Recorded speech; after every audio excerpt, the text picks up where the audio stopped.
Well, we have some words from him that we would like to play for you.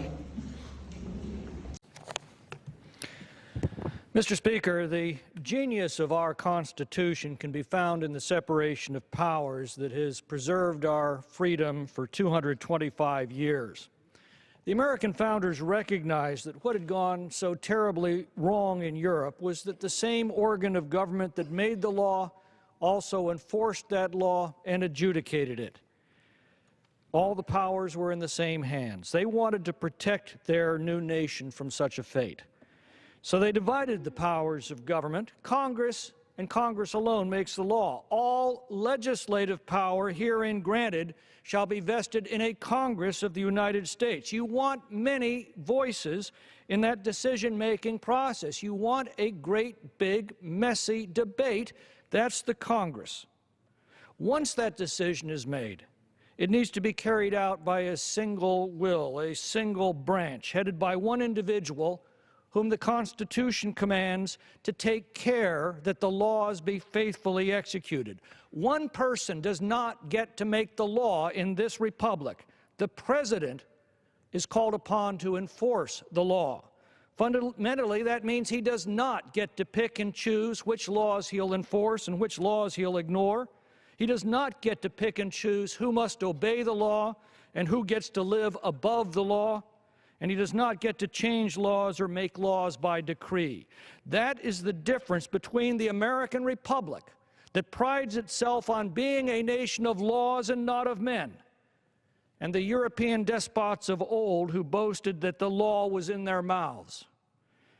Mr. Speaker, last week the President asserted an entirely unconstitutional power to nullify existing immigration law by ordering the executive branch simply to ignore it. Further, he's ordered 34 million green cards to allow businesses to hire illegal immigrants despite federal law that explicitly forbids their employment. Throughout our nation's history, executives have tested the limits of their power, but this act crosses a very bright line. Fortunately, the American founders anticipated that someday a president might attempt to subvert the Constitution in this manner, and they provided a variety of defenses available to both the legislative and the judicial branches. The legislative branch has the power of the purse, but that power is temporarily constrained by the partisan division between the House and the Senate. Fortunately, the American people have acted to end that division in January. But I fear that any confrontation between the executive and the legislative branches could ultimately end in stalemate. The third branch of government, the judiciary, must be brought into this process. Since our earliest days, the Supreme Court has guarded our nation from unconstitutional acts by both the legislative and executive branches, and that role is desperately needed now. I believe there's no substitute for Congress doing everything within its power to invoke judicial intervention. I cannot believe that even the most devoted liberals on the bench can be comfortable with this brazen act of usurpation. Assuming the court stands with the Constitution, the President would have no choice but to back down or face a catastrophic public and congressional backlash. Whether we choose to recognize it, this is a full-fledged constitutional crisis. If allowed to stand, this precedent renders meaningless the separation of powers and the checks and balances that comprise the fundamental architecture of our Constitution. If it stands, every future president, Republican and Democrat, will cite it as justification for lawmaking by decree. The seizure of legislative authority by the executive is fatal to a republic such as ours. Indeed, it was Julius Caesar's usurpation of the Roman Senate's legislative prerogatives that brought down the Roman Republic and began 4 centuries of dictatorship. Once the rule of one man is established over the rule of law, it's a very difficult thing to stop. Now, unlike every law that's passed under our Constitution, the Constitution itself has no penalties for those who break it. The reason is that the Constitution was written to be self-enforcing. But that only happens if the powers of government are evenly balanced. Now, the founders relied on each branch acting to keep those powers in balance. Now, in our time, that responsibility is ours. I yield back. The gentleman yields back. Good evening. Thank you so much for coming. My name is Elaine Hayden. This is Kate Sills. This is Jesse Williams. And I loathe Tom McClintock with every fiber of my blessed being.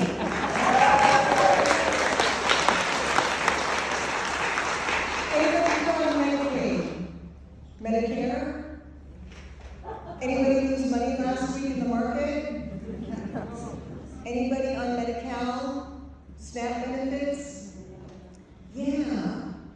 Not spectacular timing to have Mr. McClintock as our quote representative, is it? We have been emailing Tom. We have been calling Tom. We have been sending requests through his website. If you call the DC office, they will refer you to Modesto or the El Dorado Hills office. Even the Modesto, we did an article yesterday, they can't find Tom either.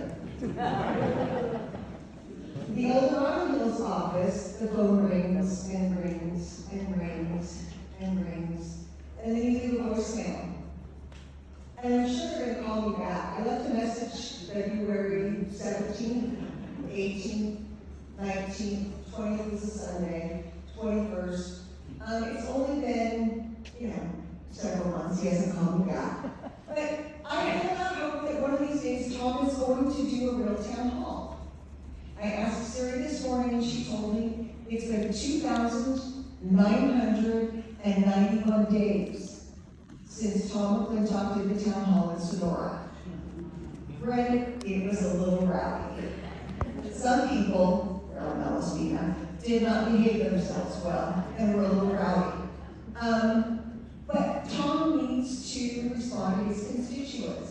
How many of you guys call him? Anybody got a response from him? Email. Email. He won't. Does the email have anything to do with the question that she originally asked? Oh no, he doesn't respond. I check the box. I want a response, but I never get it. But I keep sending it. Hope springs eternal. I got a letter. You got a letter? Did it have anything to do with what you asked? No. No. It said it was going to support Trump no matter what. Yeah. Very strong, very smart. In Doge we trust. That's Tom's mantra. If we could get, is the AV working? So the AV is not working. So Kate, our data person, went through and found a bunch of clips in which Tom says, in Doge we trust. They have to do no top clip. In Doge we trust. Any question that Tom has been asked in the last several months, the answer is, in Doge we trust. He did believe in the separation of powers at one time. He doesn't anymore. Can we put the clip from this on the Facebook page also for totally coming invisible? Okay, great. So how we're going to work this evening, like I said, we invited Tom. Doesn't Tom look good? Yeah. Probably the best answers you're going to hear from Tom. Like I said, we have invited and emailed and called and told them we were doing the town hall. We asked them to submit a prepared statement. Crickets. So I told them, I said, we're just going to go with the nice version. So what we would like to do this evening is if you would like to ask a question of Tom, there are 3x5 cards. There are also some over here, and there are pens. Nan Fuller is going to be the timekeeper. We're going to give you up to 3 minutes, and she has a yellow sign and a red sign. Yellow sign is you have 30 seconds left, and the red sign is you're done. We will take your cards and your questions, and we will send them to Tom. We are filming it this evening. Everybody please behave. Parallels, we are talking to you. And we are going to send these to Tom. I did invite Steve Griefer, the supervisor from District 4. I talked with Steve several weeks ago. Tom, even our supervisors can't get an answer on Tom. So Steve Griefer said that if you send Steve your questions, he will compile them on formal Tuolumne County Supervisor letterhead and send them to Tom. Yay.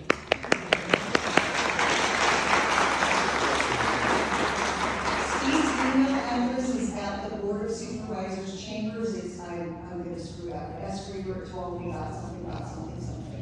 But but you can find it there. And if you would also CC Jesse at Tuolumne County Indivisible, .org. Wait, which email address? Tuolumne County Indivisible at gmail.com. And that way we will know that you sent a question. And I'm sure Tom will get right back to us. Okay, so Jesse Williams is going to run around the microphone so that you can ask a question. Oh, I'm sorry. Before we do that, I'd like to introduce Kathleen Malloy. She's part of the UU Church, and she's going to inspire you and remind you to behave this evening. This is going to be filmed. We do not want anybody showing up and being really awful on camera, because it would show up on Fox News. Okay. Thank you, Kathleen.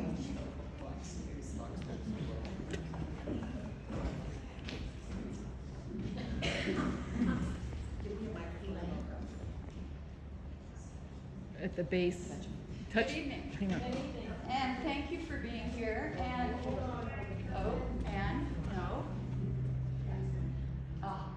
it on.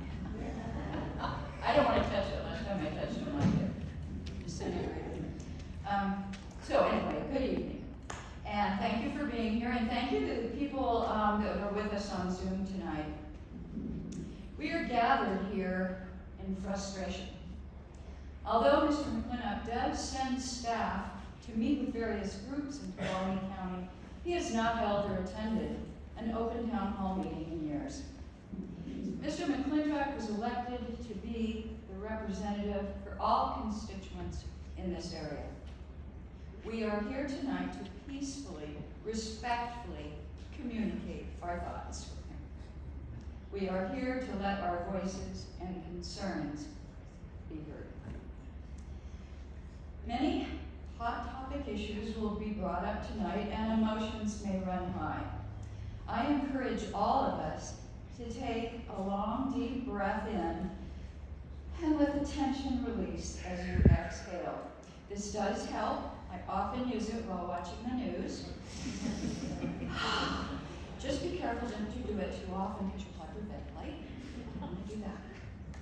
In 2016, former First Lady Michelle Obama said, when someone is cruel or acts like a bully, you don't stoop to their level. No, our motto is, when they go low, we go high. We go high. We can each choose whether we react to situations or respond when we're faced with adversity. Once upon a time, there was a young girl who was very frustrated about life, and she asked her father for advice. And he told her, go bring me 1 egg, 1 potato, and 2 tea leaves.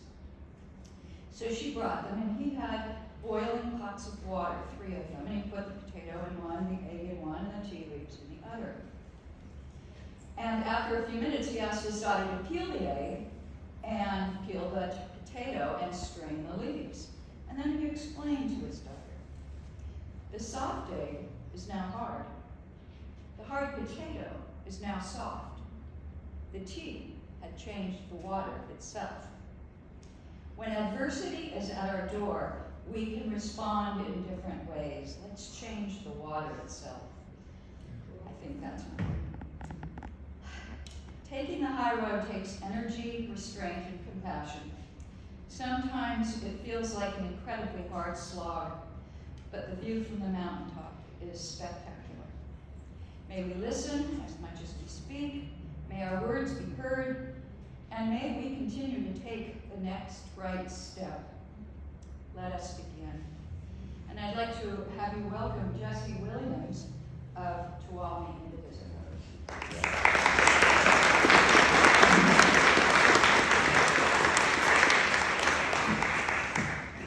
Well, I had a bunch of things that I was supposed to tell you, but Elaine did it all. So I want to welcome everybody. Let's remember that we're being videoed tonight, and we'll be sending this to Tom McClintock. And I'm looking for my first volunteer to ask Tom his thoughts about your question. Come on up. Oh, no, you can come up here. I saw 4 hands and I said, come up, nobody came up.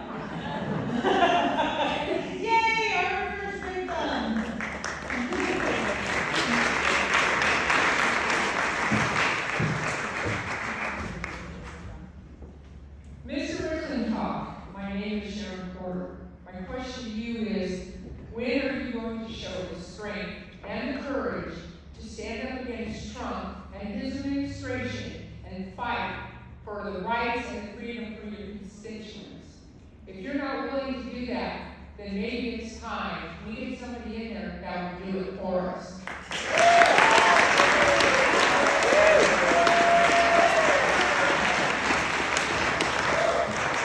James, would you like to come up with a question? Sure.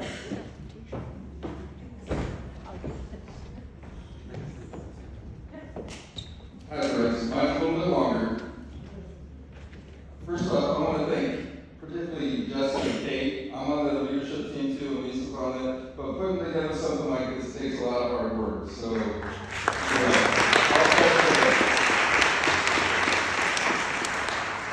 I'm sorry the Congressman couldn't make it, but he went on the Cybertruck ain't gonna wash itself, right? My name is James, and I'm from Jamestown. I'm a 24-year vet and a third-generation veteran of foreign war. While there are plenty of veteran issues to cover, I have greater concerns for our current active duty under the leadership of Pete Hegseth, particularly when it comes to Signalgate.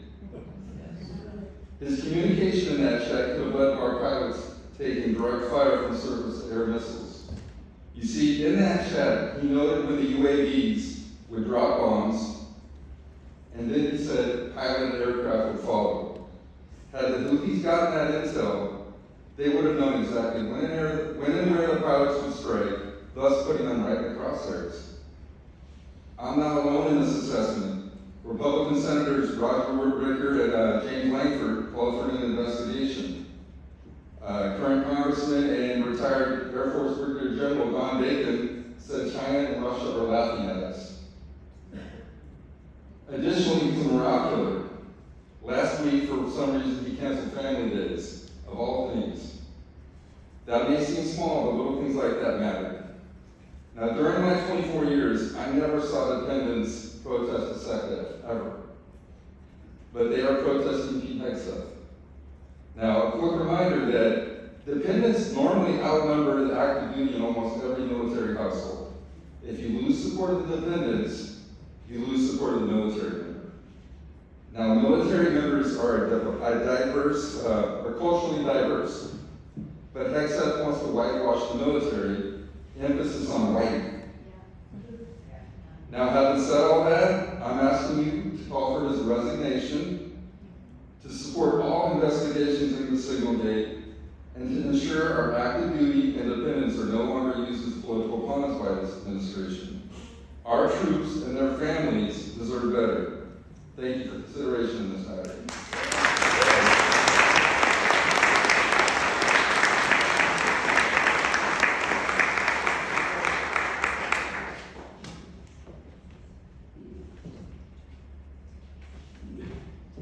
Who's next? Michelle. You know I got something to say. Oh, she's great. Thank you. I just want to say something else a little bit late. Okay. Tom, I have something to say to you. I will support and defend the Constitution of the United States against all enemies, foreign and domestic. I will bear true faith and allegiance to the same, that I take this obligation freely, without any mental reservation or purpose of evasion, and that I will faithfully discharge the duties of the office in which so help me God. That is the oath that I took when I became a federal employee, and that is the oath that you took when you became our congressman. You have violated every single line, word, and letter of this oath, as well as President Donald Trump and his entire cabinet. And we want you to hold them accountable. I'm going to say, I have a lot of things that I can say to you because I am an angry federal employee. But right now I want to say this. Kilmar Abrego Garcia. Say his name.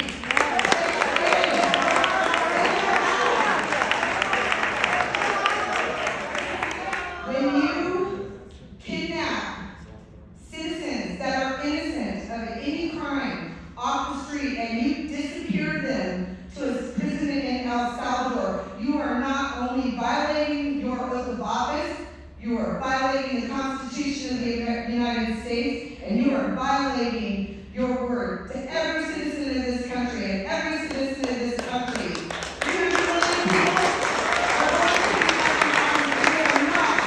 going to stand high and let this president and his cabinet and all of you Republicans and the oligarchs take over our country, because we will never, ever bow down to a king in America.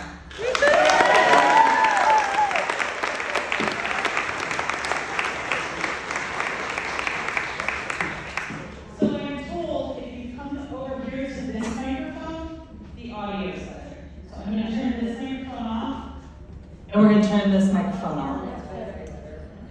Who's next? Oh, just keep coming. We gotta walk all the way across the stage now.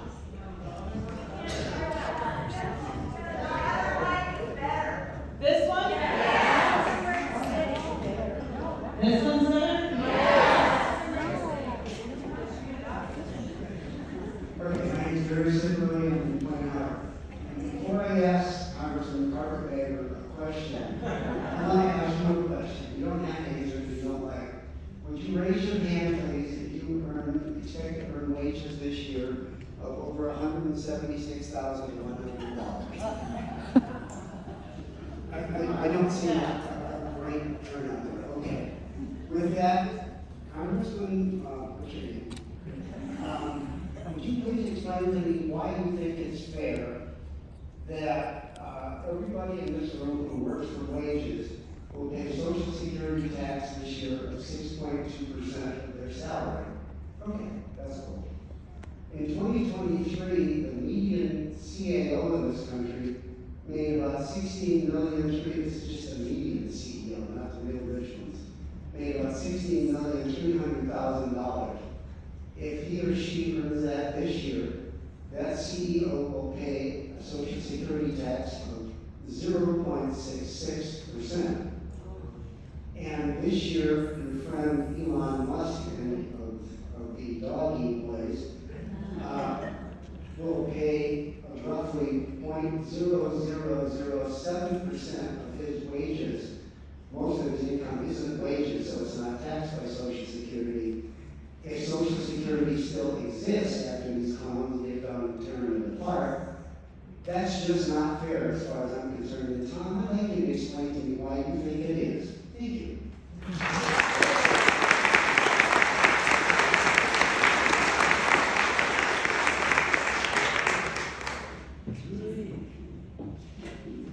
Hi, Tom, my name is Julie, and I live in Sonora. In the lead-up to the 2024 election, the Wall Street Journal stated, the next president inherits a remarkable economy. Prior to taking office, the Economic Policy Institute stated of Donald Trump, President-elect Trump is inheriting an historically strong economy.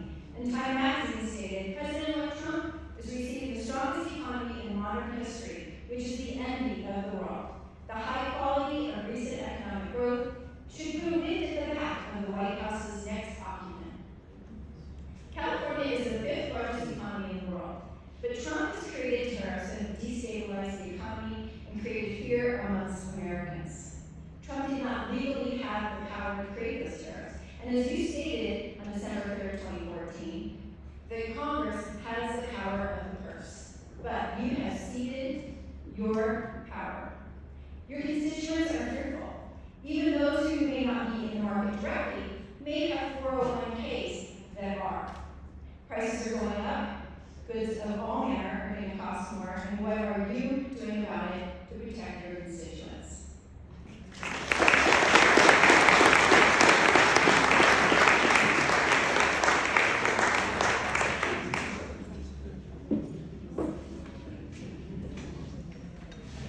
Hi, I'm Dr. Lindsay Gordon. I live in Schoolsville. This is my daughter, Sydney. We are out at Master bedtime tonight because we are very angry.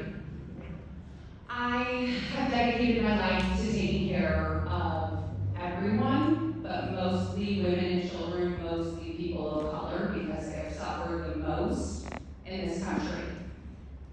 It's devastating to watch what's going on right now, and I'd like to know what your explanation is for cutting federal funding and attempting to cut state funding for Medi-Cal and Medicaid. In the state of California, 40% of pregnant patients, which means 40% of children in the state, are born under Medi-Cal. If we cut Medi-Cal, those patients are now uninsured. They will now no longer seek care. If they do seek care, that's only going to drive up the cost for everyone else that has insurance. So it doesn't make any financial sense. From a moral sense, it also makes zero sense because maternal mortality is rising in this country. We should be embarrassed of our maternal mortality rate. There's no excuse for it. The explanation is racism and poor socioeconomic status. And again, no excuse. Tom McClintock, what are you going to do to improve maternal mortality in our state and throughout this country? Thank you.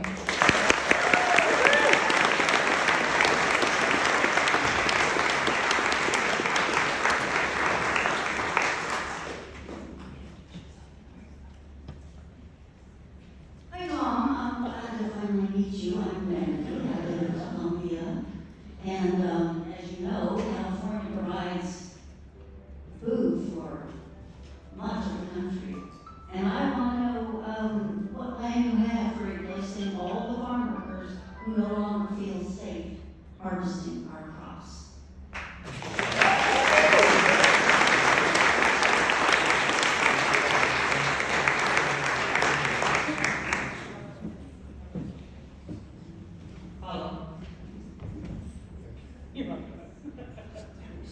This is not the GOP of old. This is a party that sold its soul to the devil. And who aligned yourself with a criminal, a rapist.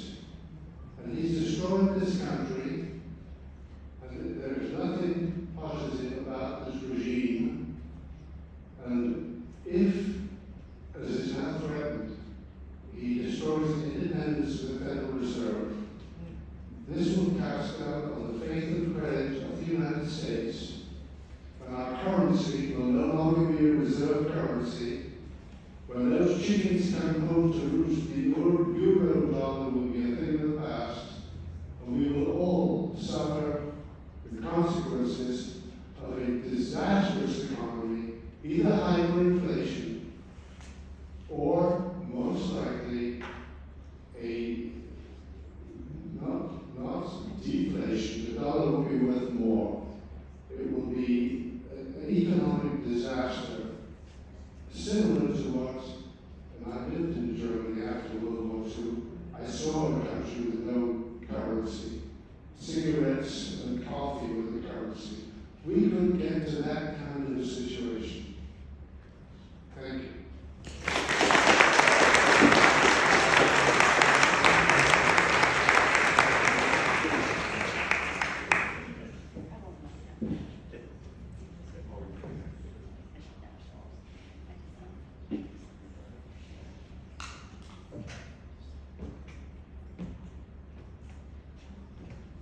Stand at the mic.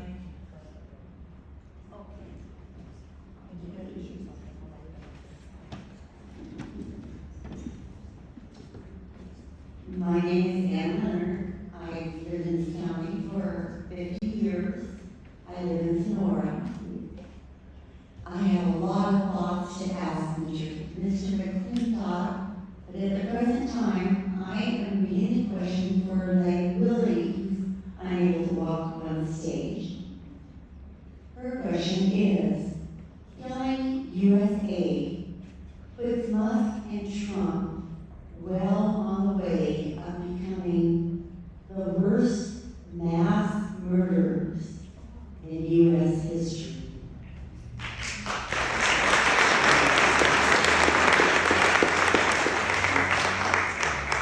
Tom, do you agree with what they have done? And if not, what are you going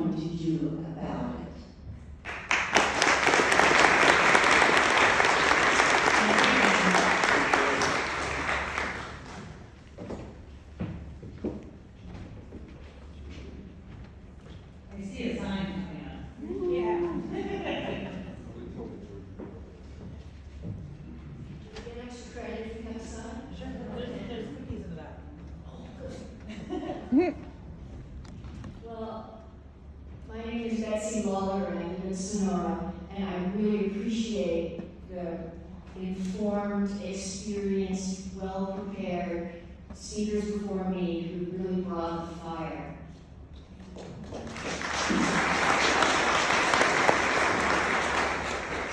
But I just have two questions for Mr. McClintock. First of all, how can you represent us if you won't meet us? And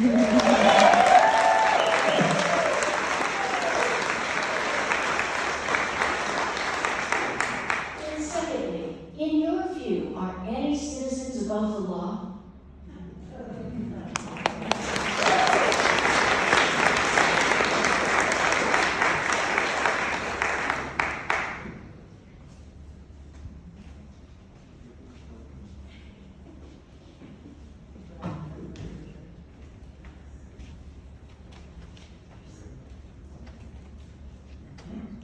Good evening, everyone. My name's Debbie, aka the Dumpster Diva. You see me out there on Blue Sky.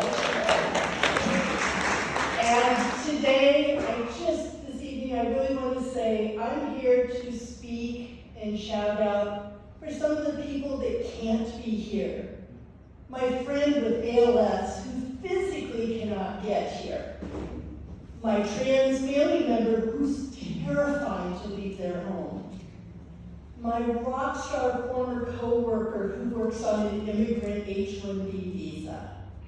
These people have a hard time coming out. So Mr. McClintock, between the medical cuts, the absolute war on anybody who's not cis, straight, and looking just like you, and the immigrant community that is really an engine of our economy.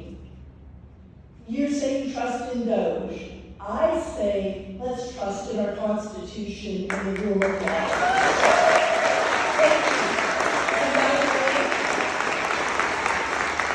we are here over the vote. I truly wish it just stayed at weird.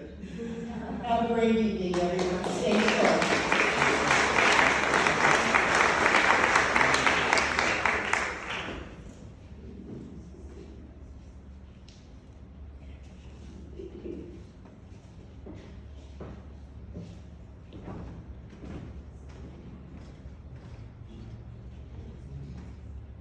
Honorable Thomas Miller McClintock, you were first elected in 1981. I have heard you speak about the Constitution in an honorable way. I brought this little book to remind you and to let everybody know that maybe they've forgotten. In Article 1, the primary article of the Constitution, there are the duties and authorities of the Congress, both the House and the Senate. There are 60 paragraphs of your duties outlined. In Article 2, the secondary article, there are 14 paragraphs of the duties of the President. I want to know why you have abdicated your duties.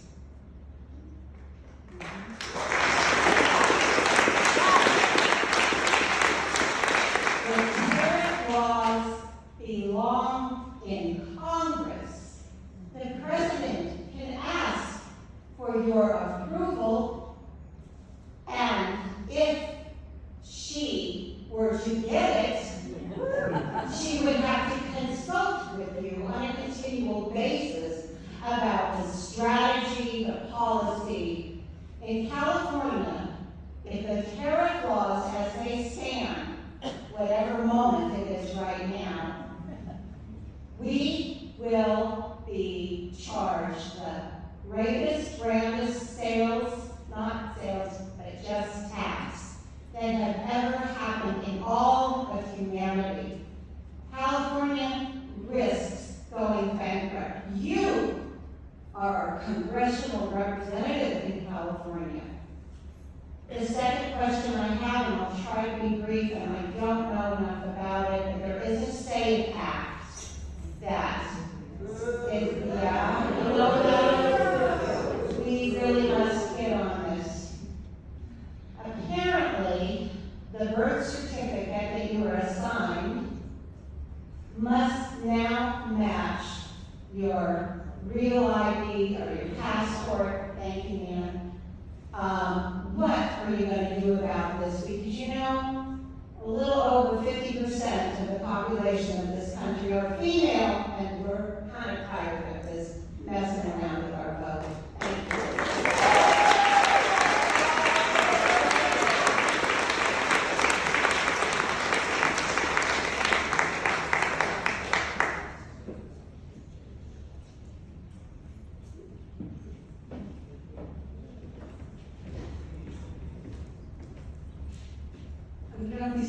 From Sonora. Congressman, you took an oath of office to defend the Constitution, yet you are standing by and letting Trump rip it apart every day.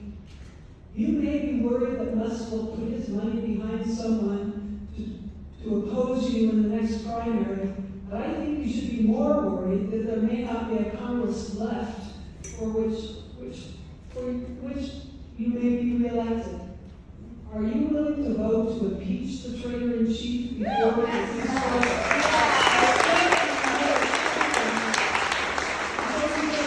U.S. citizens to concentration camps in El Salvador?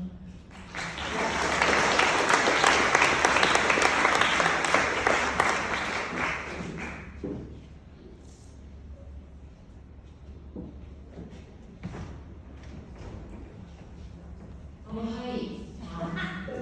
It's nice to see you in representation, even if you are just a cardboard, two-dimensional creature. I want to start, Representative McClintock, by telling you a story about my son. My son goes to UCSB. He's a fantastic student, a decent guy, stellar in every way. And he has a roommate, or had a roommate. Had a Swedish roommate. He was super excited about it because he's half Swedish. My son is half Swedish. But this Swedish roommate of his went home to visit his family for a birthday, came back, and was essentially assaulted at the airport. He was taken into a room, not told why. They took his phone, they went through it, and on his phone, this engineering student at UCSB, a stellar human being in every way. I've seen their apartment, it's clean. He needed to have his phone gone through. He was there for 24 hours. He was given water, not any food, at the airport. And then they said, we found a picture of you smoking pot on your phone. He's like, well, that's legal in California. And they're like, well, it's a federal offense. And they put him on a plane that he had to pay for and sent him back to Sweden. This disrupted his junior year of college. He does not know how to come back. He pays over $30,000 a year to go to UCSB because he is a foreign student. Education was cut off by some arbitrary, random new Homeland Security. This 20-year-old kid is not a threat to society. He wasn't protesting, he wasn't doing anything, and frankly, we have First Amendment rights in this country. He has a right to speak up, but he didn't. He was literally an engineering nerd. And now his life is put on hold, probably for this year for sure. He lost the money, he wasn't able to finish his classes because he needed to be in person. This sort of thing is happening, and I'm wondering why. Why is this happening? Why are we all of a sudden stopping people at the airport and going through their personal things? That's never happened to me in my 54 years on this planet. No one has ever gone through my personal belongings. And I don't think anyone has a right to go through my personal belongings. I have free speech and I would like to keep it that way.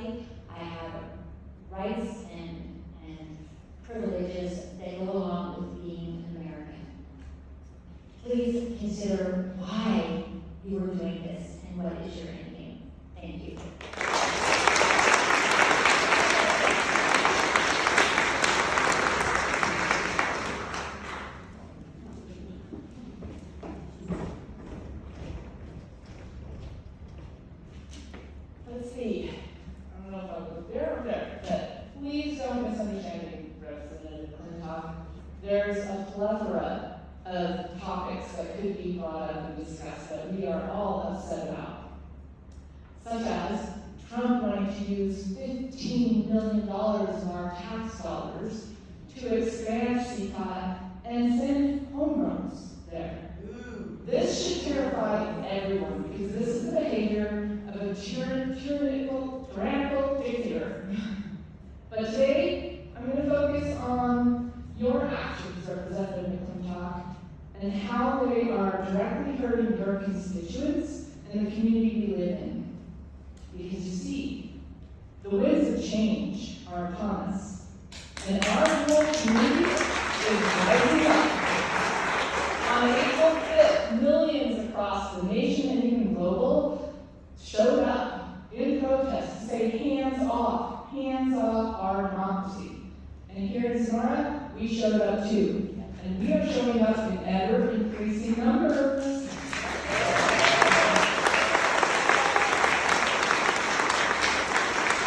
We're here tonight because your inactions and actions are directly hurting us. And we want you to hear our voices too. For example, you supported the continuing resolution, which will eventually cut off Medicaid and decrease SNAP.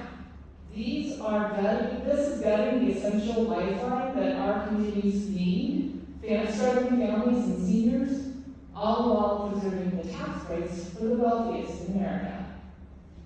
You introduced HR 182, which sounds good on paper, default prevention, but what it really does is put investors and bondholders first, before people. If we have a government debt crisis, it's going to put Wall Street over Main Street and pushes Social Security payments for seniors to the back of the line. And now we've introduced HR 1133, a bill that would, get this, eliminate community development block grants entirely. Let's talk about what that means for us. According to Supervisor Brandon, Fulton County receives millions of dollars each year from CDBG funds. This year alone, we had approximately $4 million. The money goes to infrastructure, housing rehabilitation, basic community services, and that our rural residents rely upon. Now, we know there's debates on how those should be spent, but you know what? We want to have a voice about those funds at the table, not have them taken away from us completely. So I'm asking you, why would you vote for things and write legislation and spend time on things that hurt our small community and its people without even talking to us?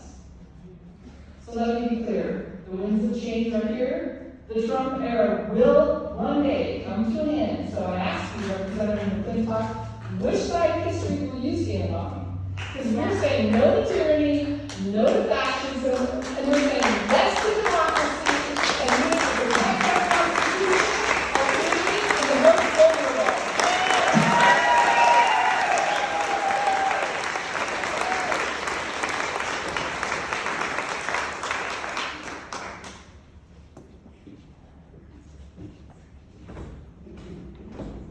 Pay attention. I'm going to keep mine short and sweet. I'm born and raised in Sonora. Because everyone did really good at covering a lot of things I was going to cover. Mine is really simple, Mr. McClintock. I would like to hear you defend or explain how you can stand by and watch the guy in the White House completely ignore and defy the Constitution, the Bill of Rights, and Supreme Court orders. You can either support the Constitution or you can support Trump. You can't do both. Hello.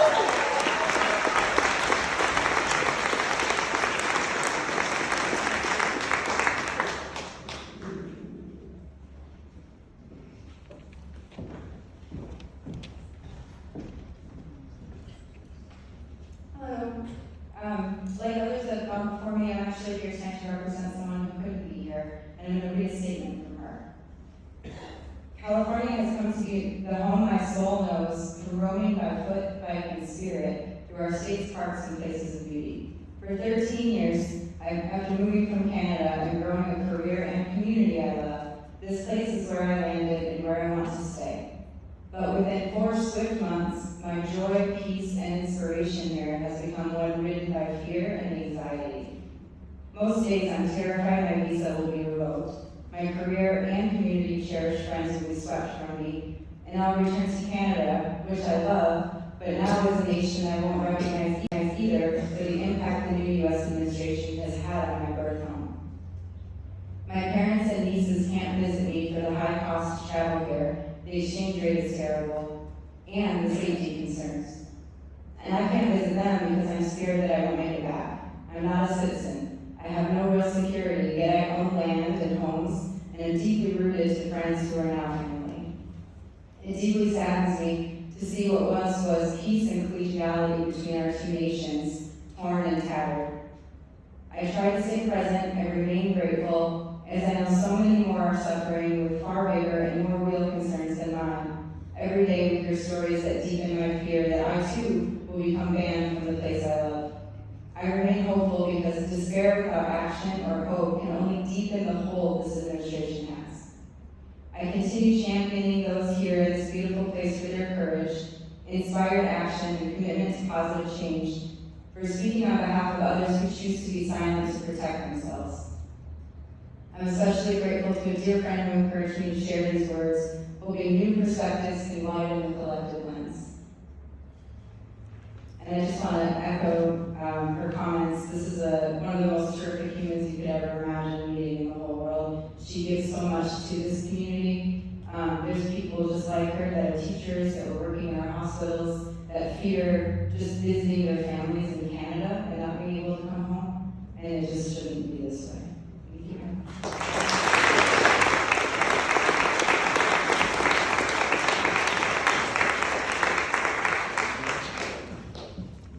Tom, I'm Daniel O'Connell. I live in Old Town, Sonora.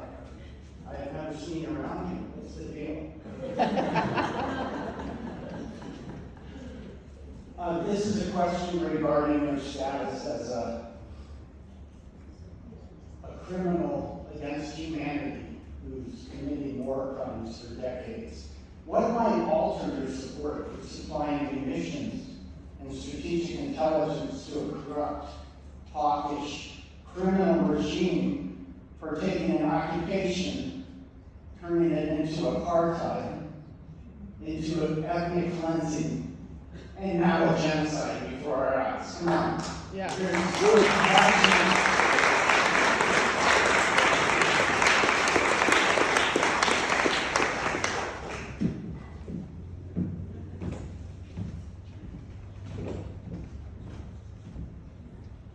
Hi, my name is Carol Woods. I apologize for the sunglasses. I left the real ones in the car. I can't see anything else. So here I am. The last 3 months have increased, more than increased, has sown so much fear and anxiety in so many people's lives. I tried to make a rough list of the various people who have been affected in the last 3 months by tariffs on, tariffs off, people laid off, people rehired, all those kinds of things.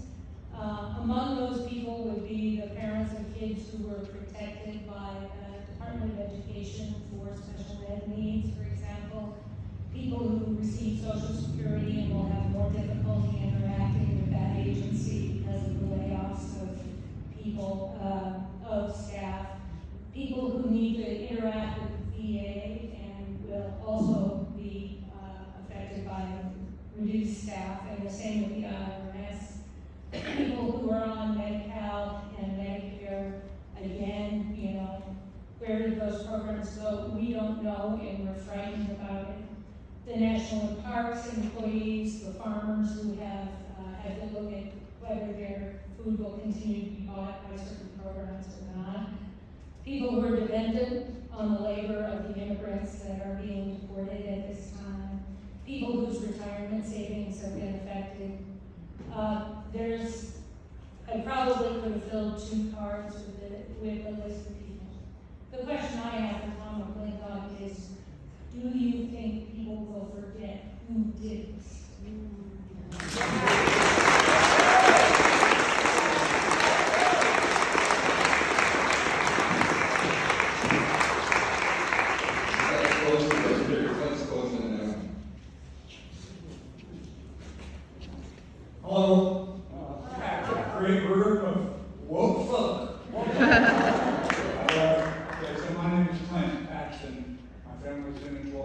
County since 1954.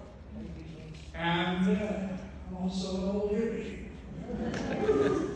There was a song written back in the late 70s, early 70s, actually, movie Blues. Why do we never get the answer when we're knocking at the door? With 1,000 million questions about hate and death and war, because when we stop and look around us, there's nothing that we need in a world of persecution that's burning in its greed. And Tom, what I've got to ask you tonight, given the fact that I am a disabled veteran, I'm on Social Security, and I rely on both, what are you going to do to protect our Social Security and our veterans' benefits? What's going to happen to America if those two groups fall by the wayside? So there's 1,000 million questions that need to be answered. Tom, get up or get out.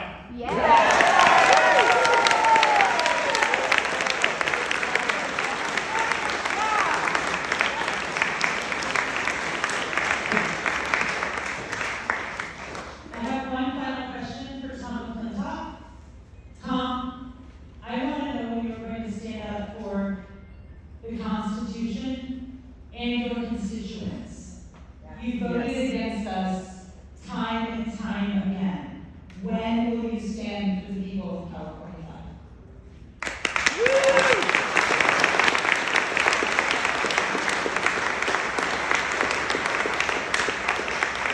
Oh, and you've apparently forgotten, so we got you something. It's a pocket constitution.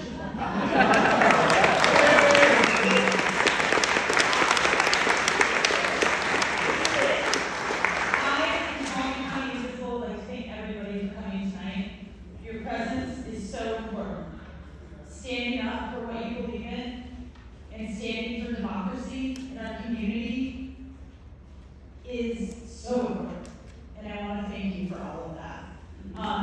We will be locked in or out. It's 7:30, so we have to bring this to an end. Thank you, everybody. I hope you have a good night. Out on the table. Wait. Oh, hang on, all right, I just wanted to let everyone know that as a result of people like us making our voices heard, Maryland Senator Chris Van Hollen says that he's met with Omar Abrego Garcia.